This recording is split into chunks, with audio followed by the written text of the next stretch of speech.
పవన్ కళ్యాణ్ గారు గెలిచారు జనసేన. సో 100కి 100% 21 సీట్లు అసెంబ్లీ, అలాగే 2 సీట్లు పార్లమెంట్ గెలిచారు.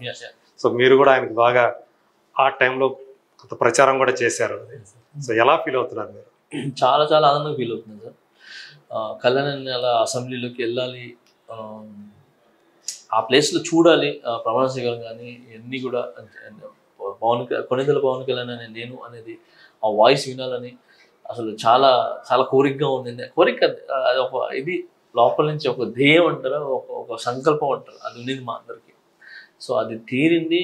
అండ్ అలానే ఏ సంకల్పంతో ఆయన అసెంబ్లీలో అడుగు పెట్టారో సో అలానే ఆ సంకల్పంతోనే ఆంధ్రప్రదేశ్ బాగుండి టోటల్ ఇండియాలోనే ఆంధ్రప్రదేశ్ నెంబర్ 1 పొజిషన్లో ఉండాలని మనస్ఫూర్తి కోరుకుంటున్నాను.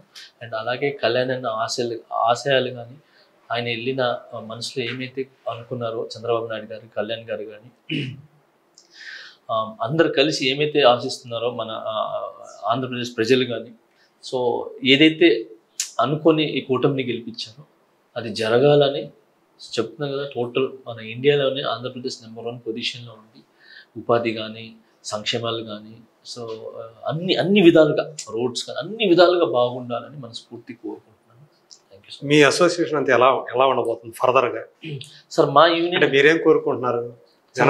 జనసేనలో క్రియాశీలంగా ఉండబోతున్నారా, లేకపోతే?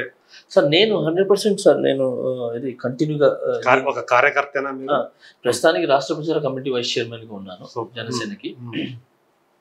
ఇప్పుడు వెళ్ళిన తర్వాత ఇది అయిపోయింది, నేను కలవలేదు, బిజీగా ఉన్నాను. సో ఇప్పుడు కళ్యాణ్ దగ్గరికి పోయి కలుస్తాను. కలిసిన తర్వాత ఆయన ఏం ఆదేశాలు ఇస్తారో, ఆయన ఎలా నడుచుకోమంటారో, ఎలా వెళ్ళమంటారో, సో ఆయన ఏది చెప్తారో దాన్ని నేను పాటిస్తూ ముందుకెళ్తాను, అది ఆచరిస్తూ ముందుకెళ్తాను. సో ఆయన భవిష్యత్తులో ముఖ్యమంత్రి అవుతారని నమ్ముతున్నారా? 100% సార్. 2029 ఖచ్చితంగా పవన్ కళ్యాణ్ గారు సీఎం అవుతారు. ఎందుకు అంత నమ్మకంగా చెప్పగలుగుతున్నారు?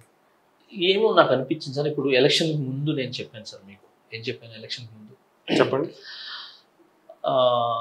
అందరూ వైసీపీ గెలుస్తుంది అని అంటే నేను ఒక వీడియో పెట్టాను దాని ముందే. ఇదన్నీ క్యాడర్ బలం తగ్గడానికి తప్ప ఇంక వేరేం లేదు, ఇదేం భయపడద్దు. జనసేన 21 స్థానానికి 21 స్థానం అసెంబ్లీ గెలుస్తుంది, 2 స్థానాలు పార్లమెంట్ గెలుస్తుంది, కూటమి భారీ మెజారిటీతో గెలుస్తుంది, వచ్చేది కూటమి, ఇది రాసుకోండి అని చెప్పారు.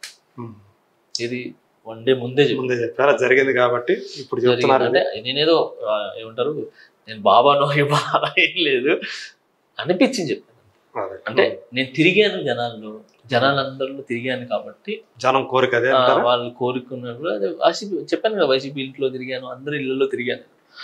తిరిగినప్పుడు అందరూ వాళ్ళే, ఇది వైసీపీ వాళ్ళే మా శ్రీశాంత్ మేము గ్లాస్కి, అంటే భార్యకి తెలియకుండా భర్త చెప్పాడు, భర్తకు తెలియకుండా కొడుకు చెప్పాడు, మేము గ్లాస్కి వేస్తాం, కూటమిని గెలిపిస్తాం, వైసీపీ మన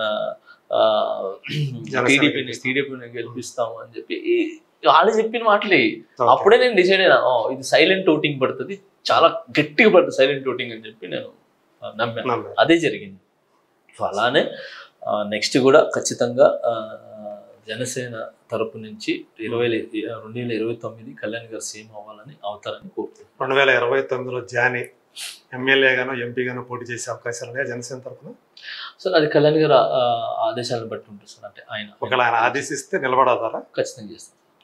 అది ఉంది పొలిటికల్ గా అదే కళ్యాణ్ అన్న ఏం చేయమంటే అంటే పార్టీ గురించి, పార్టీ మంచి గురించి ఆయన ఏమంటే చేస్తా, వద్దు పక్కన ఉంటా. నాకు ఇది పదవులు ముఖ్యంగా సార్. ఆంధ్రప్రదేశ్ భవిష్యత్తు కళ్యాణ్ అన్న ఒక మంచి ఆలోచనని, ఆయన ఒక ఆశయాన్ని ముందు తీసుకొని వెళ్ళటమే నాకు అర్థం. అంతే తప్ప నాకు ఇంక వేరే ఏం లేదు. Thank you so much Johnny గారు. Thank you sir.